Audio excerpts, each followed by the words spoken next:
Let's sing.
You expel the air from your lungs. You honor him because he is our king.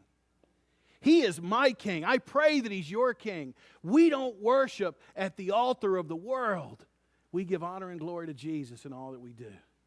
And you know what? That's why we can have the joy that we have. We can have the joy that we have because we don't have an outcome-based faith. Our faith stays firm. And we're going to honor Jesus from now until the day he comes back.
just take that microphone. You guys can be seated. So this Tuesday marks a day in our country that we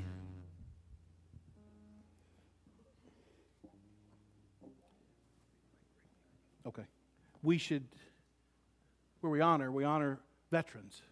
We honor those that have served military service to the United States. I want to tell you something. From where I stand, we should thank them every day. Why should we only honor them in one day? We should honor them every day. But on Tuesday, it's a day that's set aside, that the United States set aside, by a congressman named Ed Rees. Ed Rees was a congressman from Kansas. And Ed Rees felt that it would be prudent to do this. The origin of Veterans Day started in November 11th, 1918. On the 11th hour of the 11th day of the 11th month, that was the ceasefire that ended World War I. In 1919, President Woodrow Wilson proclaimed November 11th as the first commemoration of what was called Armistice Day. It was intended to honor the heroism of those who had died in the service to the country during World War I. In 1938, that day became a legal federal holiday. In 1954, after World War II and the Korean War, the holiday was expanded to honor all American veterans, not just those who served in World War I. At the request of the Veterans Organization, Congress changed the holiday's name from Armistice Day to Veterans Day. Today, we honor all U.S. military veterans, living or deceased, who served in the armed forces. I'm going to ask you, if you served in the military, I'm going to ask you to stand right now, please.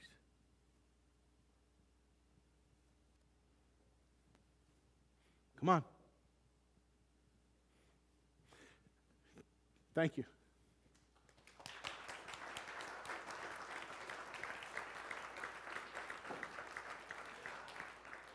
I want you to know that every single person in this room, maybe you didn't serve, but someone in your family did, someone in your neighborhood did, and they answered the call. They answered the call to protect and serve a nation that they think is great. Is it a nation that has problems? Well, apparently it doesn't have any, because I thought you'd laugh at that point, but that's okay. But the nation's problem is near what you think it is. The nation's problem is that we've gotten away in our relationship with God. If our faith becomes strong again, the rest will take care of itself. So this morning, as it's been practice, for each Veterans Day, we have a distinguished man in our group. You are. At this time, I'm going to ask Brother John Maraglia and his assistant, Kathy Johnnon, to come up. And I want all of you that are here to listen. Because I want to tell you something about what the word veteran means. In Latin, the word veteran comes from vestus, which means old. Old could be considered an offense. How dare you call me old? This man stands before you as a veteran with a story that, if you will listen, will show you what a veteran can do, the experience that comes from being a veteran, not just in the military, but in life. And I want to thank him from my heart for your relationship with Mr. Salvino, because he's forever a part, Salvini, because he's forever a part of mine as well. Thank you, John. Oh, Pastor Rip, I feel truly blessed that you should ask me to offer this Veterans Day tribute to all my brothers who left home and never made it back. And that's who my words are directed to and for. What you see here is a place my wife and I have been to with reverence. It's the U.S. Military Cemetery in Normandy, France, where 81 years ago, maybe 200 feet from this site on the beaches of Omaha Beach, 2,500 American boys bled and died on that one day. There are roughly 10,000 American boys buried here. Their average age was 22 years old. Could you imagine that, 22 years old? Among them was 45 pairs of brothers and one father and son. And one of them was my friend, or I like to look at him as my big brother, Private John Salvini. Now, most of you are too young to remember John Salvini, but your grandparents knew him. He was the kid next door, the kid across the street, down the block. There was 1 million of them in the U.S. They were the kids who pumped their gas, bagged their groceries, delivered their papers, waited on their tables. They were nobody special, but they were all special. I like to put a face on the John Salvini I knew. We both grew up in the 40s in the Bronx. We were both only sons of Italian immigrant families. Our families were very close. We were almost related. Now, John was older than I. He was about 10 years older than I. But when his mom offered to watch me after school so my mom could work, I got to know him real well. His mother got us to know us too well. Now that she had 2 Johns in her family, I became Little John, Gianetto. And I remained Gianetto until the day she left this country.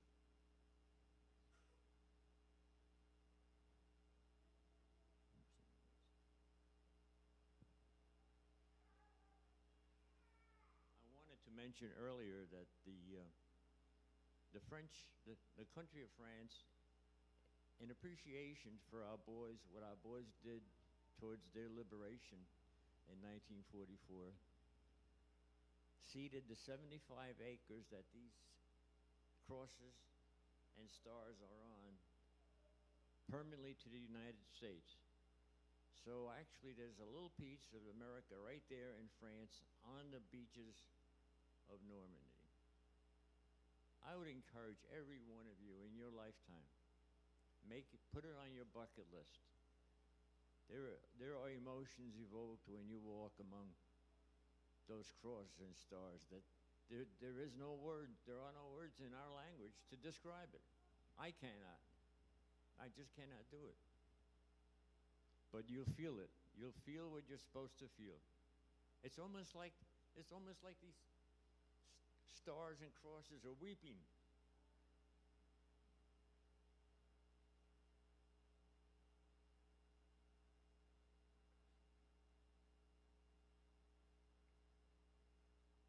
Now, in the 40s, John met the love of his life.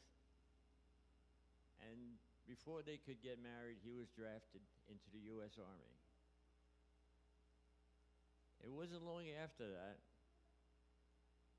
he was sent overseas and eventually was on the first wave of these troops that landed on Omaha Beach on June 6, 1944. You might have heard of it as D-Day. Well, he survived the landings, praise God, but he didn't survive the war. 2 weeks later, he was killed and lies here at this cemetery.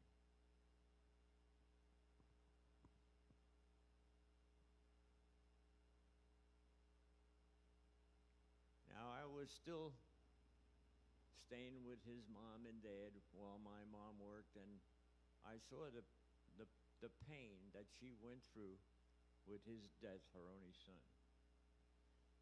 And after the war, I asked Flavia, why don't you have his remains returned to the U.S.? You're entitled to that. And she answered me in Italian, è troppo dolore per vederlo morire due volte. I could not bear the pain of seeing him die twice.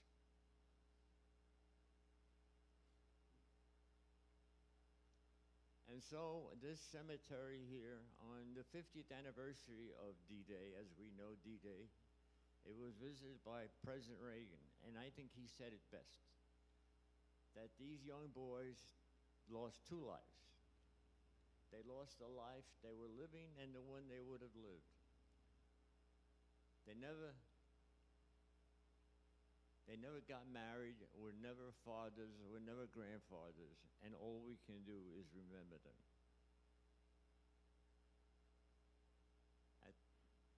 Later on in 1945, a few French, when the war ended, a few French patriots, and believe it or not, an American, felt so indebted to the price these young men paid for the liberation of the citizens of Normandy, France, that they vowed that future generations should never forget what the cost was. And here now, 81 years later, 750 French families in Normandy honor our boys. I can't even call it an organization. It was more of a movement. It's called Fleurs de Memorie, Flowers of Memory. Back in the 40s, it was conceived that it would be wonderful if these French families could spiritually adopt each one of these boys. And they did. Every 10,000 of them. And each family has adopted more than one boy.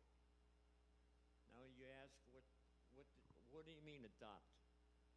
Well, they agreed that they would learn as much as they could about this individual. Back then, when the day was, you could contact the survivors and learn a little bit about his life. And they learned about his birthday, and they celebrated his birthday on his birthday. And they mourned his death on that date. And every American patriotic holiday, like Memorial Day or the important ones, his grave was decorated by these families. Children were taught in the early grades about these American boys and how they related to the liberation of their grandparents and how important it was for them to respect and honor these young Americans. And I found it most touching when I learned that each family keeps an empty chair at their dining table. So I would ask all of you, in 2 days, November 11th, on Veterans Day, please reach out to a Gold Star mom, dad, brother, sister, friend, and share a memory or two of the loss of their loved one. And I would appreciate if you not applaud my words. Thank you.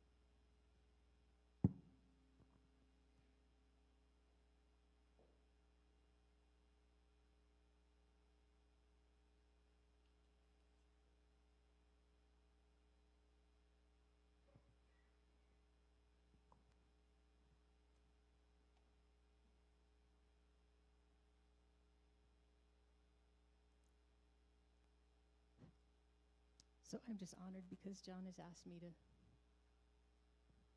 sing this.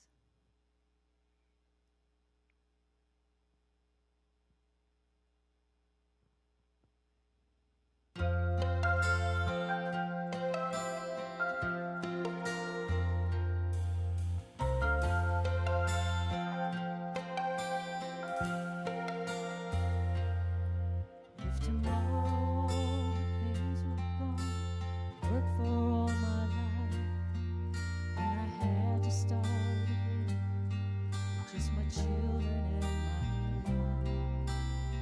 I thank my lucky stars to be living here today, 'cause the flag still stands for freedom, and they can't take that away. And I'm proud to be an American, where at least I know I'm free. And I won't forget the man who died, who gave that right to me. And I gladly stand up next to you and defend her still today. 'Cause there ain't no doubt I love this land. God bless the USA.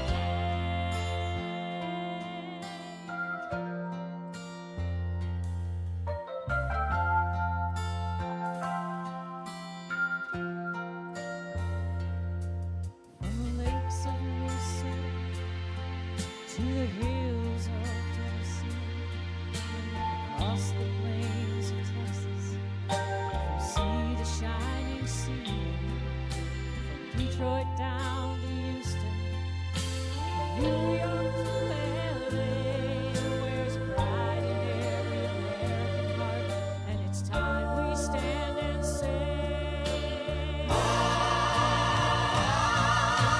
Proud to be an American, where at least I know I'm free. And I won't forget the man who died, who gave that right to me. And I gladly stand up next to you and defend her still today. 'cause there ain't no doubt I love this land. God bless the USA.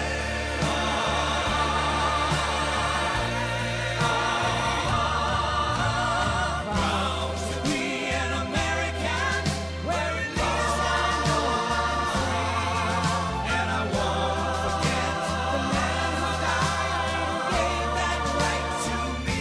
And I gladly stand up Next to you and defend her still today. 'cause there ain't no doubt I love this land. God bless the USA.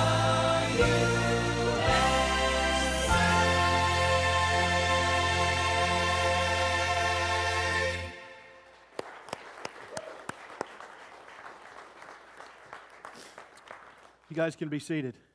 As the ushers are going to come forward and we're going to pray over our tithes and offerings this morning, but we have another opportunity. For those of you that are here this morning that are going to go down, the kids, if you're 5th grade and under, what I'd like for you to do right now, for those of you that are 5th grade and under, you're going to go downstairs to be with Miss Patty. I want you to come up. For those of you that are going to go downstairs, come on up here, up front, please.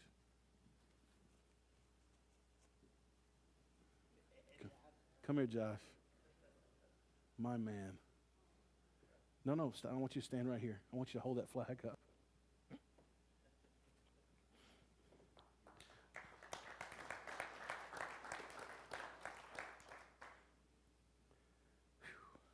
So you want to, Ernie, you want to pray and release the child? Can you, come on, Mr. Ernie's going to pray with you, and then you're going to go downstairs.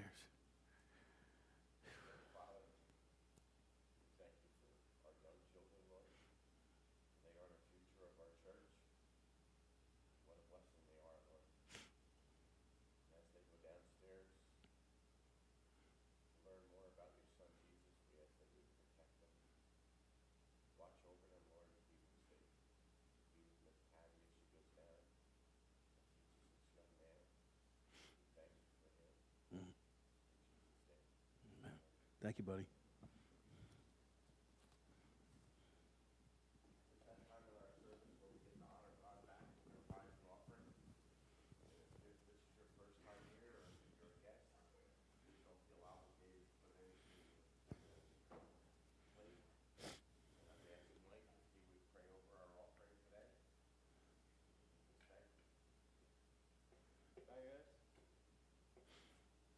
Heavenly Father, we come together today and we thank you so much for bringing us together in one room to worship and praise you and to thank you for all the blessings that you've given us, as we know that all these blessings come from you. Mm. Today we just ask that you fill our hearts and that we give with joy in our hearts back to your ministry so that we can grow your kingdom here on earth. In Jesus' name we pray. Amen.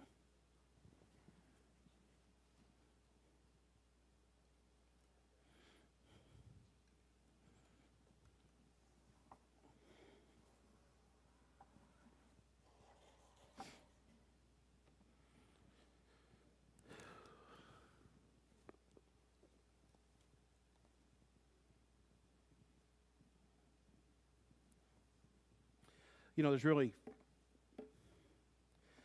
there's not a whole lot more that I could say. We honor the veterans. We honor those that have gone before us. We honor those that are in current service as well. One of the things I would encourage you to do, you know, we have an opportunity every day. You have an opportunity. I have an opportunity every day to change somebody's world. Do you know that? And there is no more amazing thing to me. There seems to be a place where I spend at least an hour of my day every day, thanks to Sam Walton and Walmart. I don't seem to be able to get away from it. Every day I get the call, hey honey, we need. Where do you go? Walmart. I want you to do something. I want you to think about it. I want you to be earnest in doing it. You're going to see somebody in that store wherever you go, and they're going to have a hat on. And that hat's going to say that they're a veteran, whether they're a naval veteran or a Marine or an Army veteran. And they're going to say it says maybe they served in Korea, or they served in Vietnam, or served in Afghanistan. When you see that hat, thank them. Thank them. You will change their day. And you then will recognize that there are people that you don't even know that were willing to pay the ultimate cost for our freedom. There are many that walk around the streets that things that they saw changed their lives forever. Changed them completely. So remember, we talk about earlier Veterans Day. I'm going to ask you, I don't want Veterans Day to be a day on a calendar. I want Veterans Day to be every day. Now we're going to take it from the physical and go to the spiritual. The word veteran, the English language is wonderful, isn't it? Because one word can mean a gazillion different things on how you depends on where you use it. Okay? On Tuesday, we're going to honor, by federal statute, we honor our veterans. You just heard, and now a piece of John Salvini is in your heart. You can picture, all of us here can picture when we were 11 years old, someone in their late teens or early 20s that we look up to, whether it was a brother or a neighbor, that person that we looked up to, that we identified with, they did all the things that we wanted to do as we grow up. And that boy didn't come home. But we honor their memory 80 plus years to the day. We honor them. How do we honor them? We honor them with respect, admiration, thanks. When you do something nice for someone, I got a whole group of young men over here to my right. When you hold the door open for the women, because you do that, right? You do that, or you'll do it from now going forward, right? Okay, yeah, all right. When you hold the door open for someone, do you do it to get the thank you? No, you do it because it's respect and it's thoughtful, and it's now in this day and age, it takes courage. And when you open that door and that response is thank you, how does that make you feel? My goodness, it elevates us. And do you know what's even greater than a thank you? Is when that person looks at you and they say, bless you. Because now you know that you have a common theme in your life. Did you realize that opening a door, simply opening a door, someone can experience Jesus? Because do you know that there are people in our lives, people we're around every day, and they never see joy. Their home life is difficult at best. They've made choices in their life that's just, the circumstances have just gone out of control. And you know what? They hold the door open for somebody and you respond and say, bless you.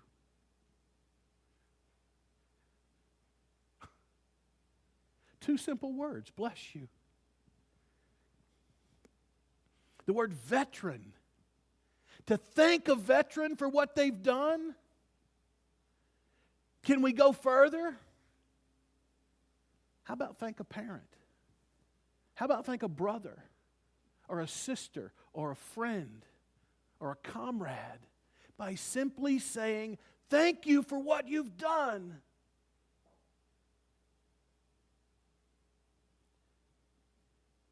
Those crosses that were on that field. You can go into Arlington Cemetery in Arlington, Virginia, and see tens of thousands. Those are not faceless crosses. They all have names. They all had moms. They all had dads. They all had lives. They all had stories.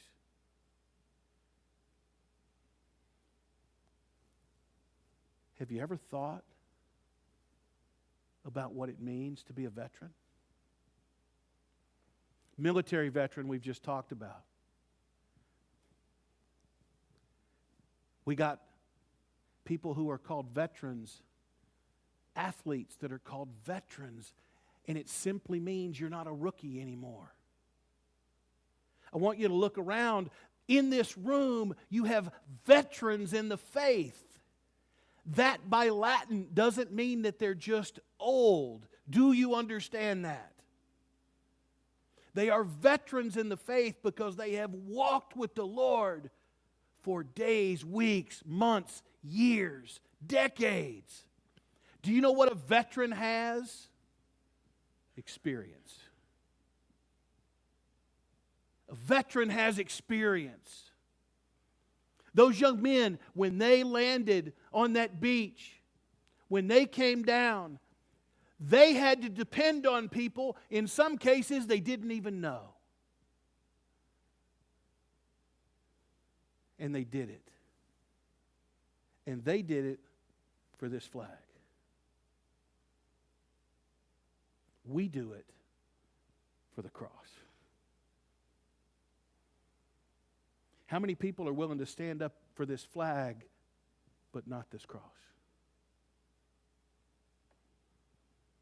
For those young men that gave their life for this country, one God-man gave his life for the world.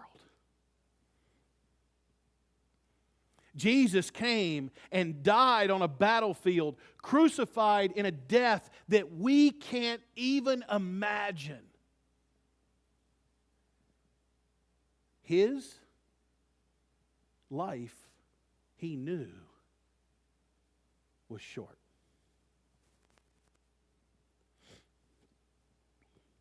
John 15:13 quotes Jesus, and it quotes the highest form of love.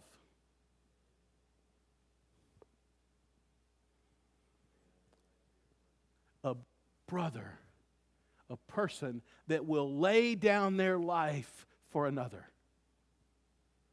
Jesus laid down His life for us so that we could spend eternity with God in heaven. Young man after young man, and now young lady after young lady that have served over the course of time have laid down their lives so that we can worship in freedom, so that we can speak in freedom. And yet, we won't say thank you.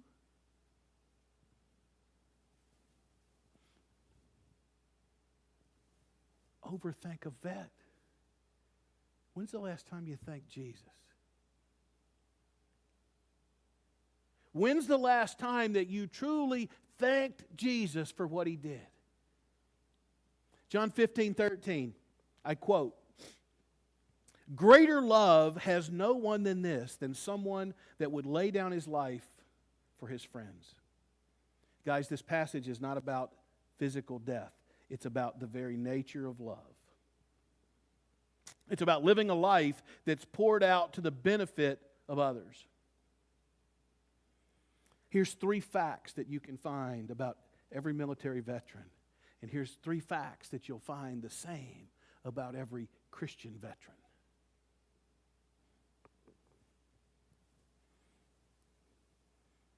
Oftentimes, they've left behind their families and they've left behind comfort.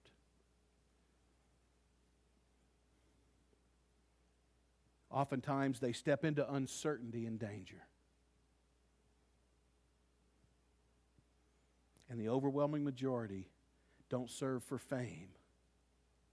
They serve for freedom. I serve as your pastor for freedom. Not for freedom of religious expression, because for those of you that know me and those of you that don't, if you don't know me, let me explain something to you. If you hang around here long enough, I will offend you. Okay? I'm asking you to forgive me in advance. By the way, you have to, just so you know. Ha. Okay? I am about the freedom that comes from a relationship with Jesus Christ. That relationship that comes that you count on that brother to your left and to your right. That freedom that comes from being able to make a mistake and know that God's still with you. Over to my right, there's some handsome, distinguished young gentlemen that you're going to meet in a minute. What they're going to do this morning, they're going to come and they're going to serenade and sing you guys a song. Just so you know, did you hear all the air getting sucked out over here in the room going, what? No. You're going to meet these young men.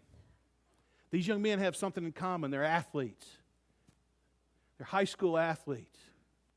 They're high school athletes that banded together and did something that hadn't been done in 33 years. By the way, Jesus' ministry was 33 years. I'm just saying. Whew. And guess what? Here's the great thing about a team. You guys know I'm a sports fanatic. Here's the thing. The team all works in concert. No one man can win a game of 8-on-8 football. Everybody has to act in concert. The play is called. It's on the individual to execute. And guess what? Sometimes we don't execute right. Sometimes coach calls or God calls a right jet 46 sweep. Guess what? The guard's not listening. He's thinking about what he's going to eat for lunch.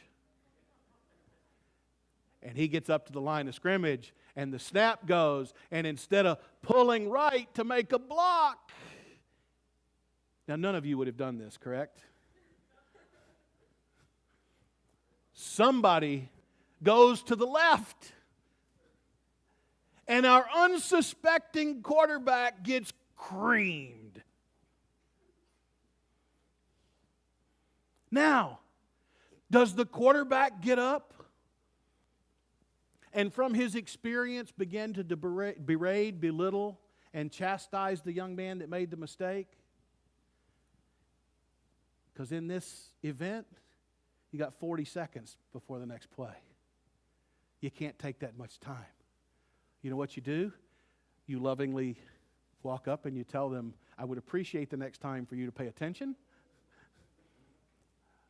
Here's the next play, and let's go on. A veteran. A veteran learns from their experience. A military veteran has experience, and that experience that you learn as a military veteran is that it takes the entire group to move forward. Some of you have been to a thing called boot camp. By the way, all of those that have been to boot camp want to go back, right? No. They do things at boot camp like tying 100 guys together. And guess what? You've all got to move in the same direction. Because if you don't, and if you're not like-minded in your thought process, you end up in a ditch. Kind of like a football team. If everybody made up their own play in the huddle, how would you guys have done? You'd have been 0-8. Yeah? And you'd all have scars all over your faces, and you'd have been beat up. Sometimes, though, I did watch games where you did that, just so you know. You guys, but most of the time it was on the quarterback because he called the wrong play, but that's okay. We'll talk about that later. So a veteran is one who learns from their experience. A Christian veteran is one who has Jesus in their heart and says, the value that I have for you is I want to teach you something. And if you can teach one thing, it is greater love hath no man that would lay down his life. Just like on a football team. Just like John Salvini. John Salvini's passing didn't just affect John Salvini. It affected his mom and his dad. It affected our friend, Mr. Miraglia. It affected everybody. Are you willing to be a veteran for Jesus and let your life affect everybody?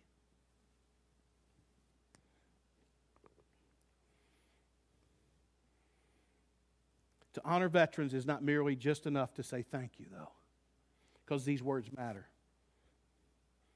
It's also to live differently because of their sacrifice. I want you to, because of the sacrifice of the military veterans, because of the sacrifice of some of our past family members who are veterans in the faith and who left something behind for us to pick up, there's three things.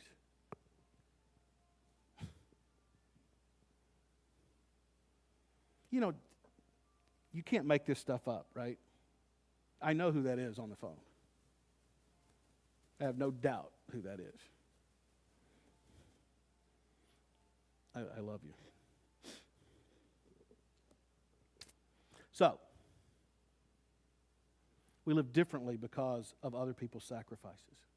And here's the three things that I want you to take from this morning. I want you to live with gratitude. Our hearts should be stirred by thankfulness, not just from deeds, but from the freedom preserved. Our military veterans have preserved our national freedom. Our veteran, Jesus Christ, gives us freedom from the depravity and the effects of our sin if we'll choose it. I want to live with awareness. Freedom is never free. Freedom comes at a cost. Our freedom as a country has come at the cost of tens of thousands of young people. Our freedom on earth came from the cost paid on the cross by one man in one shot, one time. And Jesus said, will you follow me? We want to live with service. Just as our veterans served, we, family, as Christians, are called to serve. Maybe not with weapons, but with compassion, truth, and sacrificial love. The world needs to see people willing to lay down the comfort for the sake of others. Are you willing to set aside and serve others?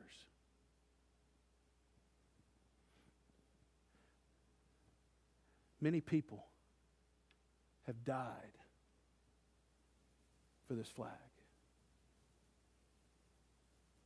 Are you willing to live for this cross? Because this cross has been around for eternity. And as majestic and as amazing and as wonderful as this flag is in the country that we live in, that I am proud to be an American. But I'm prouder to be a disciple of Jesus Christ.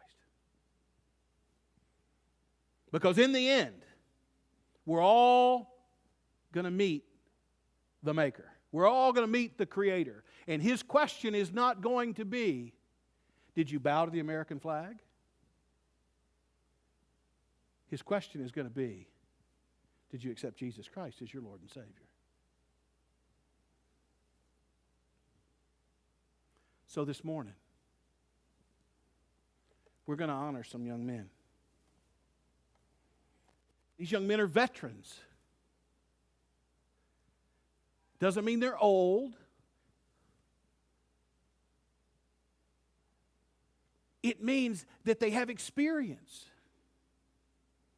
And what should a veteran do with their experience? Hopefully they take that experience and they carry it with them.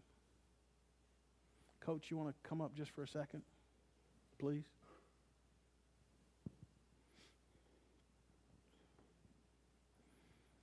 Say hi, Coach Liv. Wow, you got a bigger blast than I did. No, it's on. Yeah, okay. So, we met this man 7 months ago? February. 9 months ago. My math is terrible. 9 months ago he came in, and we started talking, and I, like I do with most people, said, "What do you do for a living?" He says, "Well, I work for a plumbing company," and I'm like, "Yeah, okay, yeah, but what do you do for fun then?" He says, "Well, I'm a football coach at Onteora." Oh, okay. He can help me with my septic. He's got God in his heart, and he's a football coach. That's the trifecta. I said, "Wait a minute, we're going to get along." And he said, and we began to talk, and he said, I want to tell you something. I love these kids, and the more we get to talk, what I want to tell you guys, you need to understand how much this man loves and cares for each one of you. How this man prays for each one of you. Not for your well-being. He doesn't pray to win football games. He prays. He prays for your health. Moreover, your spiritual health than your physical. And he leads by example. Now, how long have you been coach? 9 years. 9 years. 9 years. So that's, how many wins in those 9 years? Maybe 9 total. 9 wins in, A little more than that. how many? 12. 12 wins in 9 years. Just so you know, guys, that means we've got a number on the other side that probably enters into a bigger number. Yes? But we don't talk about that because we praise God in the victories and we praise Him even when we don't. 9 years. What happened this year, Coach? We prayed together, and we won 5 games.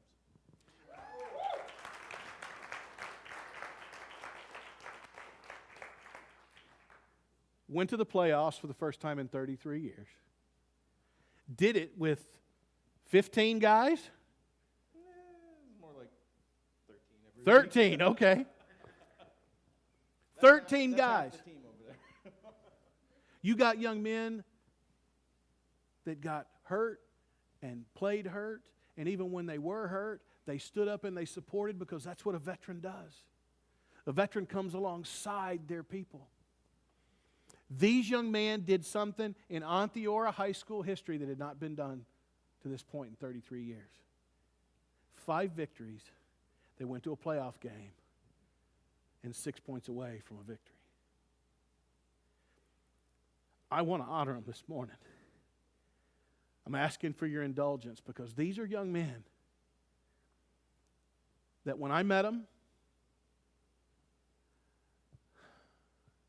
I'm not going to tell you were down on yourselves, but you know what? I didn't see joy.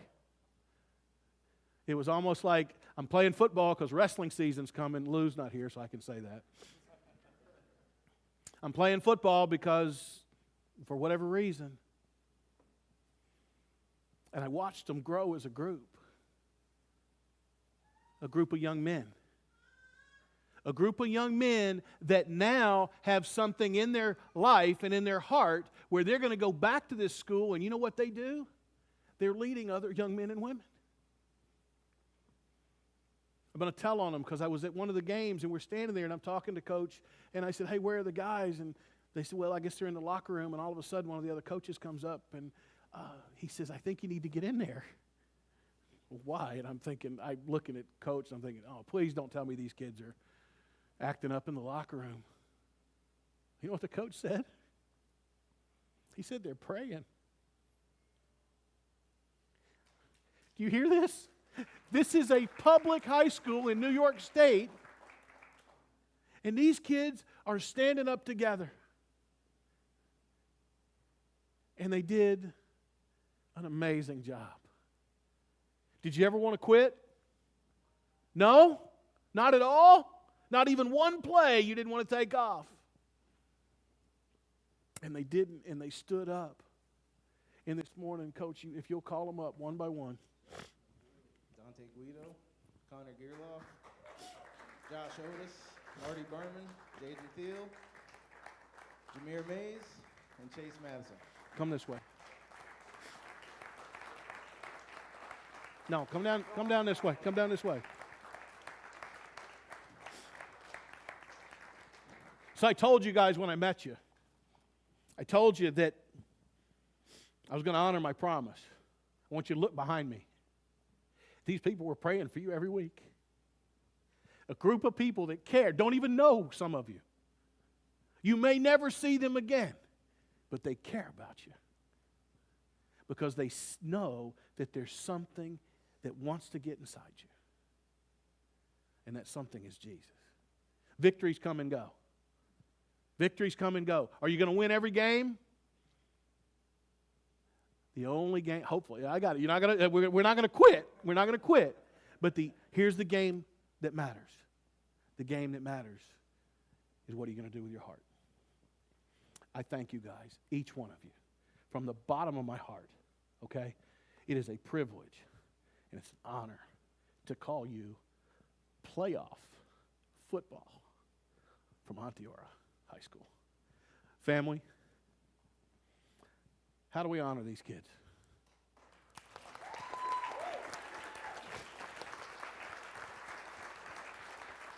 You got the floor.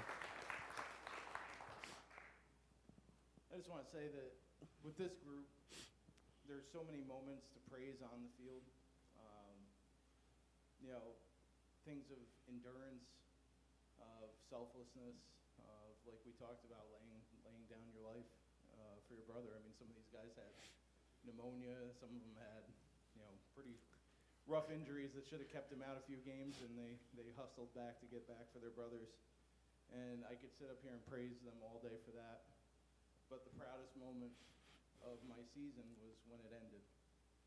And we all kneeled together and we prayed.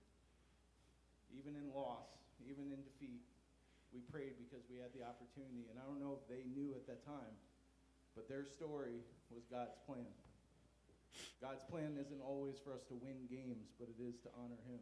And in what you guys did, you did that because all these people were watching you, and they were seeing how you put Jesus first, and you allowed him to be in control of the outcome.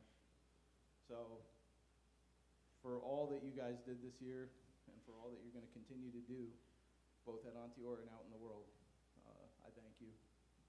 These folks thank you, and just continue putting him first, and good things will happen. Amen. You guys have a seat. Thank you. Lead your team, kid. Lead your team back. Thank you, Coach. So, I'd love to tell you that we can go all day, but some of you would get mad. Miss Robin's going to come up, and she's got some announcements for us, and then she's going to